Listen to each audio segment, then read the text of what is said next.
What's up, everybody? Tony from Goodstory here, coming at you with our July market update.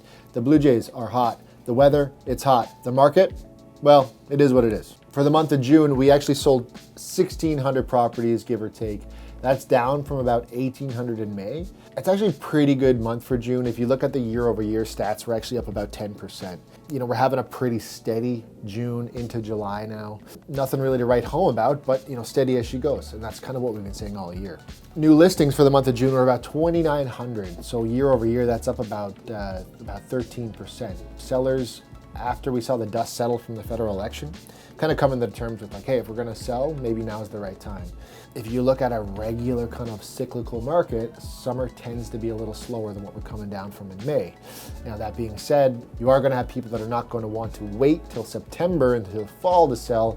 So I'm not surprised that we see that number year over year spike a bit. Active listings sitting at about 4,300. That hasn't changed a whole lot from May to June. But what I will say is that the sales to new listing ratio is up about 2% from May to June.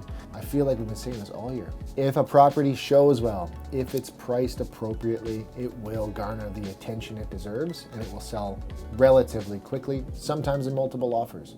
It does depend on what type of home it is, but we are seeing things definitely move quickly, if it attracts the right buyers. But I want to break it down a little further. So we'll get into the thing that keeps the ship moving, and the detached market. It seems to be outperforming townhomes, outperforming condos, and it's been really, really consistently driving the market here in Ottawa, since the beginning of the year. So the median price right now is sitting at about $800,000, and that's up about 1.3% month over month, and actually up 3.5% year over year.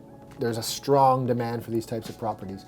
And if you're in a prime area, your property shows the best it can, it's the best house on the street, and you've priced it sharply, it'll move. We're seeing a lot of that happen, sometimes even in multiple offers, if not, sales within 24 to 72 hours. Months of inventory for detached homes right now is about 2.5 months. A bit of a balanced market there. We're not quite in the seller's market territory. We're not in the buyer's market territory, but like I said, if it shows well, it will move.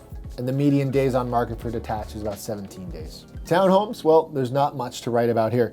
They actually basically flatline between May and June. So the median price in May was actually $580,000, and it remains the same for June.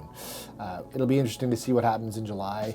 We're seeing a lot of townhome inventory start to stack up a bit. It's a little bit slower in terms of days on market at about 20. Again, the end units that show well, that are priced sharply, will sell. It kind of depends on what pocket of the city you're in. Orleans versus Barrhaven versus, something more center Ottawa will dictate how quickly something moves.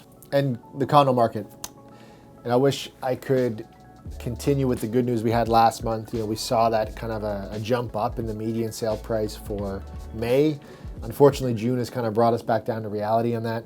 The median price right now is sitting at about $392,000, down from about $415,000 at the peak in May.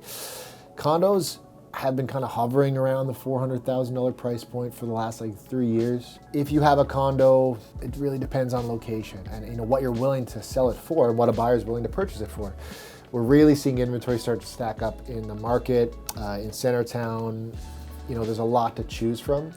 So if you're not priced the best, showing the best, people are going to skip over to the more affordable options. Just as simple as that. So I guess the breakdown is this, the market is very segmented.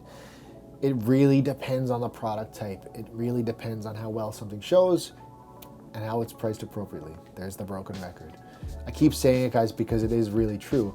If you're serious about selling, you need to be able to come to terms, with what a buyer is willing to pay for your property. You need to see it from their perspective. They're going to look at past sales and they're going to say, this is what we think your home is worth based on X, Y, Z.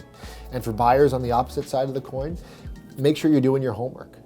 Just because something's priced the way it is doesn't necessarily mean that's what it's worth on paper. Do the due diligence and figure out, what the market is actually dictating the price for this property to be. We saw a slight tick up in months of inventory. We're not in a full-on buyer's market. Yes, there are a lot of options out there for people to choose from, but you got to remember too that some buyers are still hesitant to jump in head first. We have seen a lot of the dust settle from the recent federal election. There could be a potential interest rate drop coming this week. We'll find out more from the Bank of Canada. There's still a lot of uncertainty in where this could take us. There's still talks of tariffs this week. A really scary thing we saw in the news just today is that, we could see public sector jobs. All departments were told to cut 7.5% in their budgets this year, 10% next year, and then 15% the year after. What is that going to mean for Ottawa being the hub of federal employees? It's hard to say, right? That's why it's so important to reach out to us, have the conversations, because we can guide you through it step by step. If it's not the right time to sell or buy now, let's figure out when it is. Let's put a plan in place to help you implement it so that when the time comes, you're ready to strike while the iron is hot. Or while the Blue Jays are hot. I don't know, we'll see. Thanks for checking in, guys. Appreciate you. We'll see you next month.